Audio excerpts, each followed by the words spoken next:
काल मंगळवारचा बाजार झाला. मंगळवारच्या बाजारामध्ये गावरान कोथिंबीर आणले. खूप छान. ही फक्त 15 रुपयाची कोथिंबीर आहे. मायरा ती नको घेऊ बाबू.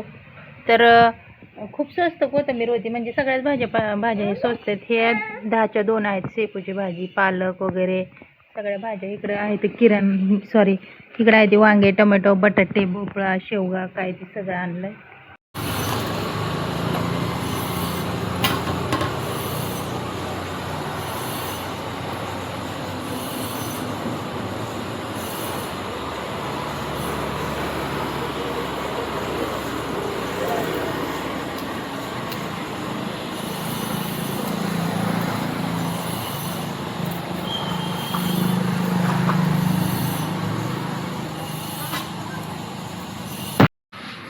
बघा माझा फ्रीज आहे ती खूप खराब झालाय. फ्रीजमध्ये जेवढं पण होतं ते सगळं काढून ठेवलं. काल पण भाजीपाला आणलाय तो लावायच्या अगोदर म्हणलं सगळा फ्रीज आहे तो क्लीन करावा. खूप घाण झालेला आहे. तुम्ही पाहू शकता. टाईमच भेटत नाहीये. तर सगळे कवर वगैरे मी काढले. आता ह्या काचा वगैरे आहेत म्हणजे हे ट्रे ते सुद्धा मी काढते. तुम्ही पाहू शकता खूप थर चढलेला आहे. सगळं काय ते मी आज स्वच्छ करणार आहे. रोज टाईम भेटत नाही तर म्हटलं चला आज आहे ते करूनच घ्यावं. आज करीन उद्या करीन ह्या राहड्यामध्ये हे सगळं राहून जाते. तुम्ही पाहू शकता कोपऱ्यांनी किती घाण झालेली आहे. पहिला तर आहे ती सगळं जेवढा पण कचरा वगैरे आहे तो हाताला म्हणजे कपड्याने निघणार आहे तो काढून घेते. कामाच्या गोंधळातून आहे ना फ्रीज कमीत कमी आहे ना महिन्यातून तरी एकदा साफ करावं लागेल. महिन्यातून नाही. आता आमची छोटी फॅमिली आहे त्यासाठी महिन्यातून एकदा केला तरी चालतो. पण कमीत कमी 15 दिवसातून तर करायलाच पाहिजे. पण नाही ॲडजस्ट होत. पण मला महिन्यातून सुद्धा ॲडजस्ट होत नाही कारण माझ्या मागे एवढी कामं असते. तर तुम्ही पाहू शकता सगळं काय ते घाण झालेलं आहे. म्हणजे अक्षरशः भाज्यांचा सुद्धा वास येतोय. त्यासाठी म्हटलं काही झालं तरी आज आहे ना एक वेळ जेवायचं नाही पण सगळा फ्रीज आहे तो क्लीन करायचा. तर हा स्पंज घेतलेला आहे मी आणि हा स्पंजला थोडासा असा साबण लावून निघतंय का बघू. तर खूप इझी निघतंय. तुम्ही पाहू शकता.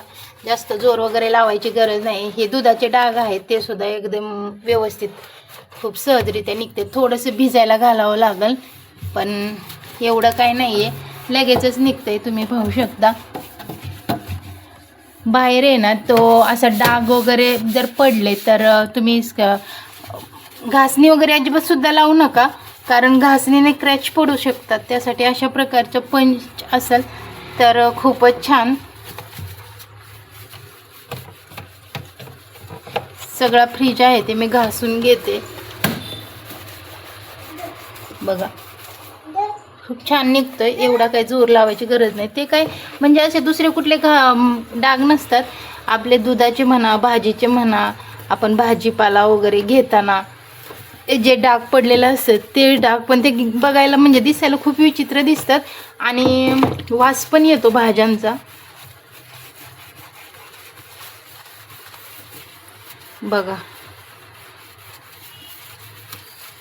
ए मायरा रोज मायरा झोपल्यावर करीन म्हणते पण मायरा झोपल्यावर दुसरंच काहीतरी मला काम निघतं. तर म्हटलं ठीक आहे आज मायरा जागी आहे तरी सुद्धा आपण फ्रीज हा स्वच्छ केलाच पाहिजे आज.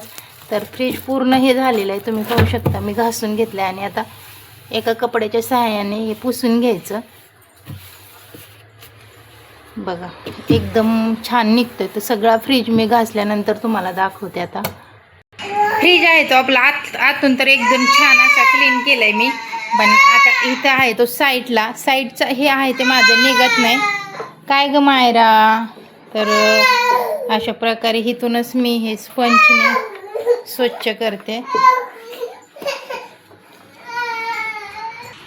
साईडचं पण आपण सगळं आहे ते क्लीन केलंय. तुम्ही पाहू शकता आपला फ्रीज आहे ते पूर्ण क्लीन आहे. आता मी फ्रीजचे जे हे ट्रे काढले होते ट्रे आता घासून घेते.